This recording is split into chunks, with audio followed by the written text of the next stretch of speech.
সুপ্রিয় মৎস্যচাষী ভাইয়েরা, আসসালামু আলাইকুম। আশা করি সকলে ভালো আছেন। সম্মানিত ভিউয়ার্স, আবারও আজকে এক নতুন ভিডিওতে আপনাদের সকলকে স্বাগতম জানাচ্ছি। আমার ভিডিওটি যারা দেশ এবং দেশের বাইরে থেকে লক্ষ্য করে দেখতে পাচ্ছেন তাদেরকে জানাই আন্তরিকভাবে শুভেচ্ছা ও অভিনন্দন।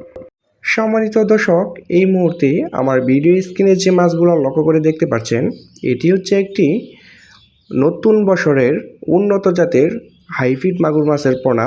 এটি কেজিতে ধরবে 1000 পিস। তো যারা ছোটো সাইজের পোনা খোঁজাখুঁজি করছেন তারা অবশ্যই আমাদের স্ক্রিনে দেওয়া নাম্বারে যোগাযোগ করবেন। আমাদের কাছে আরও রয়েছে 1.5 ইঞ্চি, 2 ইঞ্চি, 3 ইঞ্চি এবং 4 ইঞ্চি, 5 ইঞ্চি পর্যন্ত পোনা। সম্মানিত দর্শক, এই ছোটো সাইজের হাইব্রিড মাগুর মাছটি পুকুরের চাষ পদ্ধতি নিয়ে আলোচনা করব। ভিউয়ার্স, দেখতেই পাচ্ছেন খুবই সুন্দর একটি চকলেট কালার হাইব্রিড মাগুর মাছের পোনা।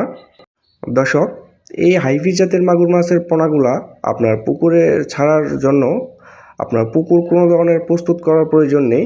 যে কোনো ময়লা আবর্জনা পুকুরে এটি চাষ করে মাত্র 3 থেকে 4 মাসের মাধ্যমেই লাভবান হতে পারবেন এবং আয় করতে পারবেন লাখ লাখ টাকা। ভিউয়ার্স, লাভজনক হাইব্রিড মাগুর মাছটি হচ্ছে কোনো প্রকার খাবার ছাড়াই আপনি চাষ করতে পারবেন। তো আমরা বলে থাকি, যারা ছোটো সাইজের হাইব্রিড মাগুর মাছের পোনা সংগ্রহ করেন তারা অবশ্যই দেখতেই পারছেন আমরা কিছু দানাদার এবং বাসমান ফিড খাওয়াচ্ছি। দেখতেই পারছেন খুবই সুন্দর করে এই মাছটি ফিড খাচ্ছে।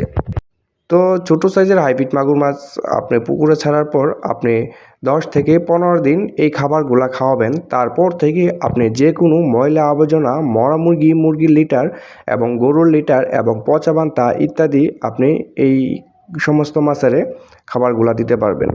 দর্শক, যারা অল্প পুঁজিতে এবং অল্প দিনে মাছ চাষ করে স্বাবলম্বী হতে চাচ্ছেন তারা অবশ্যই হাইব্রিড মাগুর মাছের পোনা বেছে নেবেন, কারণ এটি মারা যাওয়ার কোনো সম্ভাবনা নেই এবং 100% সফলতা আনতে পারবেন। প্রিয় খামারি ভাইয়েরা, যারা হাইব্রিড মাগুর মাছ পোনা চাষ করতে আগ্রহী তারা অবশ্যই আমাদের স্ক্রিনে দেওয়া নাম্বারে যোগাযোগ করবেন। এটি আমরা সারা বাংলাদেশের মাধ্যমে অক্সিজেনের মাধ্যমে হোম ডেলিভারি দিয়ে থাকি। দর্শক, আমাদের ভিডিওটি ভালো লাগলে অবশ্যই চ্যানেলটি সাবস্ক্রাইব করে রাখবেন এবং নতুন নতুন ভিডিও পেতে চ্যানেলের পাশেই থাকবেন। ধন্যবাদ সকলকে।